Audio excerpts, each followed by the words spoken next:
Prayasa, over-endeavoring. Bhakti does not appear unless one first renounces Prayasa. The word Prayas in the second verse of Sri Updesamrita indicates exertion or effort. The ultimate attainment is pure devotion to Bhagwan and nothing else. Surrender, Sharanagati, and being under guidance, Anugatte, are symptoms of devotion to the lotus feet of Bhagwan, and both comprise the perfected nature and eternal occupation of the living entity. Therefore, Bhakti is the living entity's natural function or innate activity. Although an innate activity does not require endeavor, performing Bhakti sadhan requires a slight amount of endeavor when the living entity is in a conditioned state. All other types of endeavors aside from this slight endeavor are unfavorable for Bhakti. There are two types of prayas, Gyan prayas and Karma prayas. The result of Gyan prayas is the realization of complete non-duality, or in other words, merging into featureless aspect of Brahm, Sayujya Mukti. This is also called Brahm Nirvan. The endeavor for Gyan is opposed to Bhakti. Gyan prayas, endeavoring for impersonal knowledge, is an impediment to the ultimate goal of life. There is much evidence of this in the Vedas. Mundak Upanishad 3.2.3 has clarified, Naim Atma Parvachane Labhyo Na Medhya Na Bahuna Shrutena Yam Evasha Varanuntu Tenu Labhyas Tasya Asya Atma Vivranuntu Tanum Syam. One cannot attain Parbrahm Paramatma by lecturing, by intellect, or by study of various shastras. He only reveals his transcendental form by his own mercy to one whom he himself accepts. The use of the word Atma indicates both the soul and the supersoul Paramatma. The Atma cannot be realized by exhaustively studying or explaining the Vedas, nor on the strength of an intellectual understanding of scriptures, nor by hearing the scriptures extensively. A learned person who desires to attain Paramatma can do so only by the desire or mercy of Paramatma. In other words, he reveals his form only to those who choose to worship him as their Lord. Because he is eternally perfect, he cannot be attained by any other method. Bhakti, therefore, is the only medium through which one can attain Bhagwan.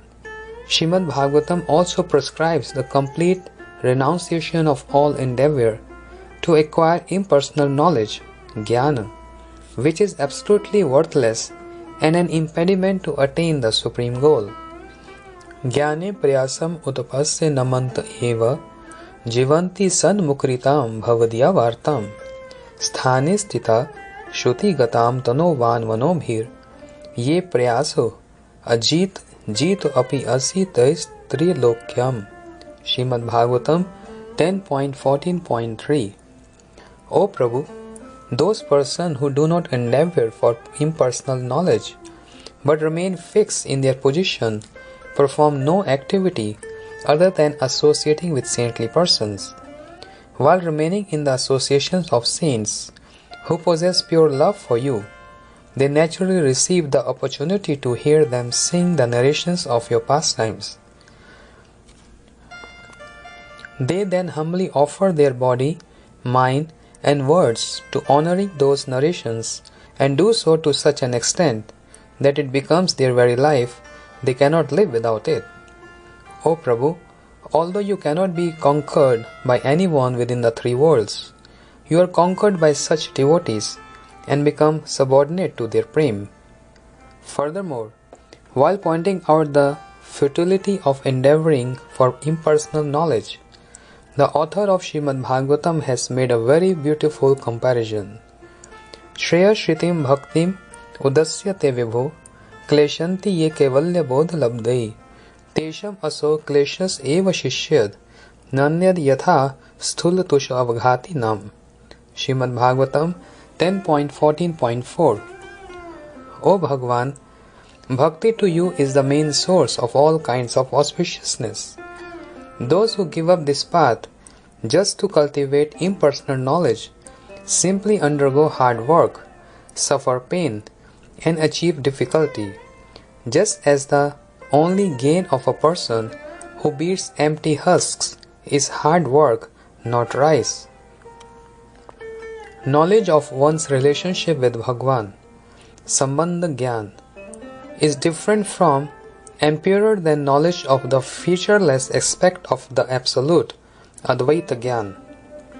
Absolute non-duality, Keval Advaitavad, which is a form of impersonal knowledge, is not rooted in reality. This non-dual form of Gyan is wicked and is simply a method to delude the demons.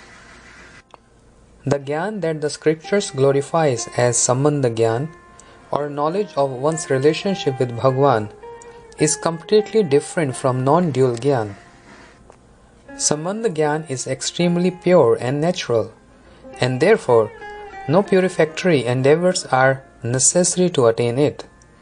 The Gyan mentioned in the 4 seed verses Chatushloki of Srimad Bhagavatam refers to Sambandha Gyan, knowledge that the living entity is inconceivably one with and different from Bhagwan, and it is contained in the heart of all living entities.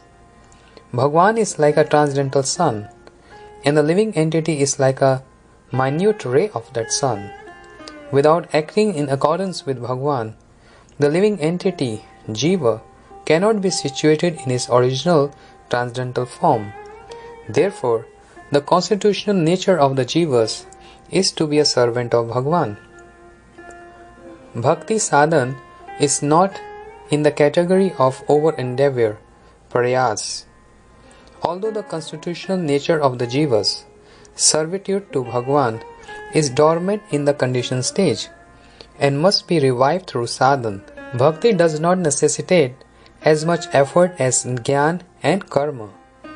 By taking exclusive shelter of Harinam with full faith, the covering of ignorance is quickly removed and the bliss of one's constitutional nature manifests.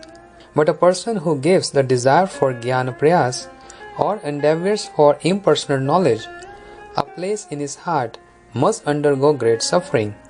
Then, when he is delivered from Jnana Prayas by the effect of associating with saintly persons, the desire to perform endeavors related to bhakti manifests in the heart of a sadhak. The result of endeavoring for monastic knowledge, Jnana Prayas. In Bhagavad Gita, Mai Aveshya Mano Ye Mam Nitya Yukta Upasate Shraddhaya Parayopetas Te Me Yukta Tamamataha Yete Aksharam Anirdeshayam Avyaktam Paryupasate Sarvatra Gam Achintyam Cha Kutastham Achalam Dhruvam Saniyam Indriya Gramam Sarvatra Samabuddhaya Te Prapanuvanti Mam Eva Sarvabhuta Hite Rata Klesho Adhika Tarasatesham Avyakta Sakta Chetasam Avyakta Hi Gatir Dukham Devadvir Upayet. In essence, this means those who are fully endowed with the symptoms of surrender and worship me with immense faith are the best of the yogis. But those who have fully controlled their senses see everything as equal, worshipping the indestructible, all-pervading, unmanifest, immutable, immovable, inconceivable, formless, and featureless aspect of the impersonal effulgence, which is beyond intellect understanding, are Jnana Prayasis. If in their hearts they feel mercy for all living entities, then, after great effort and struggle, they obtain the mercy of my devotees, and at last they attain me. In the latter method of worship, one must undergo great difficulty, and moreover, experience a delay in obtaining one's desired goal. This is the result of performing Jnana Prayas. We will now discuss the result of Karma Prayas. The result of endeavoring for the fruit of one's action, Karma Prayas, The result of karma prayas, that is, the endeavor to perform the fruitive activities prescribed in the Vedas, is the same as jnana prayas. It also cannot cause auspiciousness. The perspective of Srimad Bhagavatam 1.2.8 is as follows: Dharma swanustita pumsam vikshak sen katha suya nautpad yadiratim shram evahi kevalam. Any spiritual practices and occupational duties that do not inspire attraction for Harikatha, that is, the narrations about Shri Krishna, are simply a waste of time. Here, dharma indicates one's function within varnashrama according to the division of the scriptures describing fruitive actions, karma kand. If deep attachments to the discussions about Bhagwan does not appear in a person's heart, even after perfectly abiding by one's function within varnashrama, then it is merely useless labor, prayas. Therefore, like jnana prayas, karma prayas is opposed to bhakti. Activities, means karma, favorable for bhakti are not over endeavor. The conclusion is that the endeavors for the fruits of one's actions, karma, and the pursuit of monastic knowledge, jnana, are extremely harmful. If, however, a devotee performs the activities of varnashram dharma in order to maintain his life in a noble manner, then those activities, being favorable for bhakti, are considered bhakti, not karma. Swanishta bhaktas make those prescribed duties and the fruit of those duties obedient to bhakti. Parinishtita bhaktas perform activities that are not unfavorable for bhakti merely for the welfare of common people. Nirupeksh bhaktas reject popular opinion and perform only those activities that are favorable for bhakti. Only those activities that are favorable for bhakti. Endeavors for jnana, including those for sayujya mukti, are greatly opposed to the endeavor to attain the ultimate goal of life.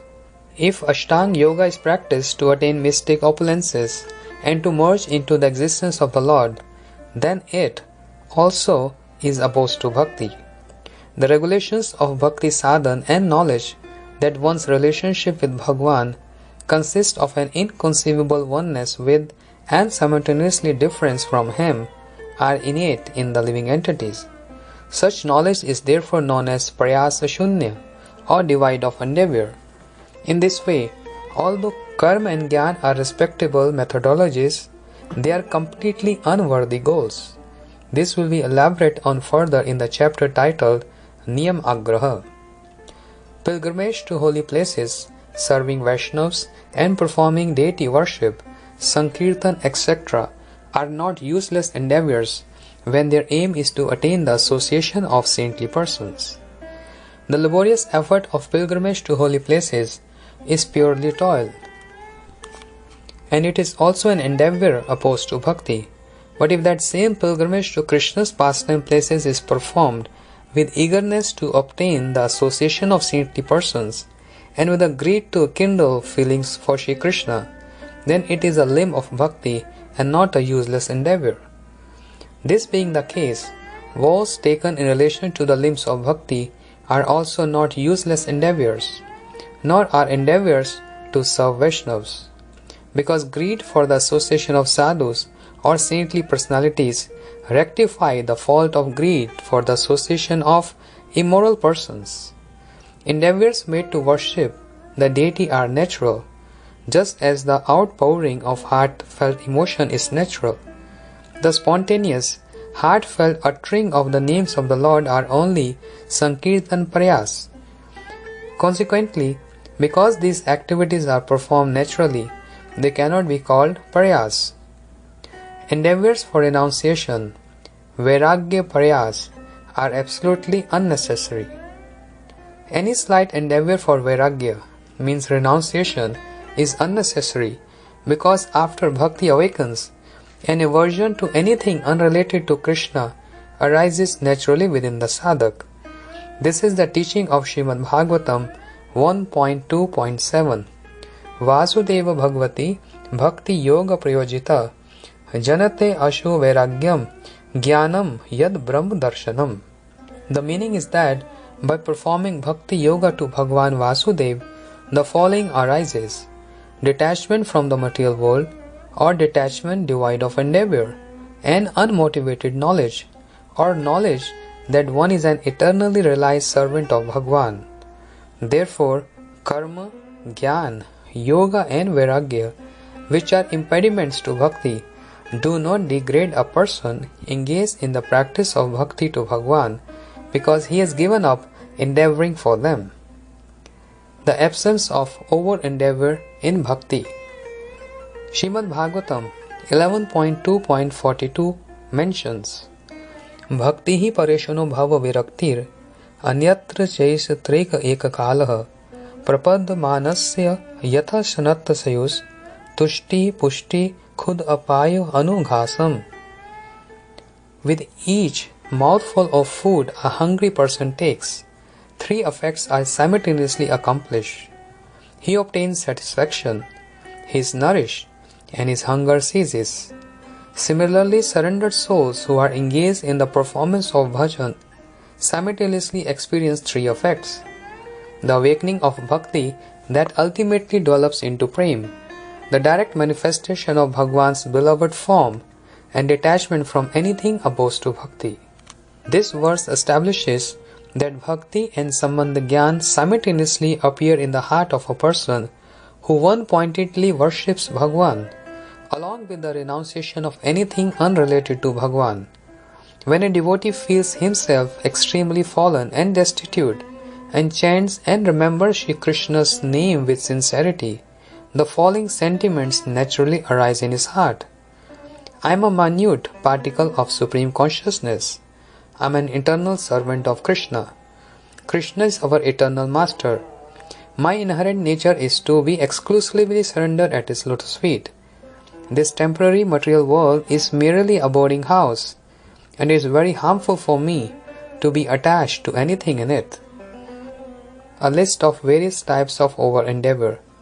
For a practitioner who has taken shelter of the names of Shri Hari, the following are Virodhi Tattva, or averse to bhakti: endeavors for impersonal knowledge, jnana; endeavors for fruitive acts, karma; endeavors for mystic opulences, yoga; endeavors for liberation, mukti; endeavors to improve one's material existence, samsara; and endeavors to obtain the association of non-devotees, asatsanga.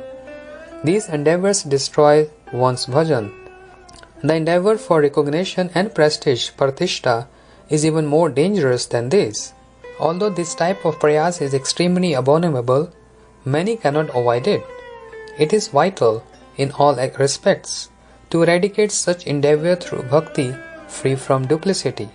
Shri Sanatana Goswami has written, Sarva tyage api ehayaya sarva anartham bhuvas chate kuryu pratishtha vishtayah yatnam asparshane varam.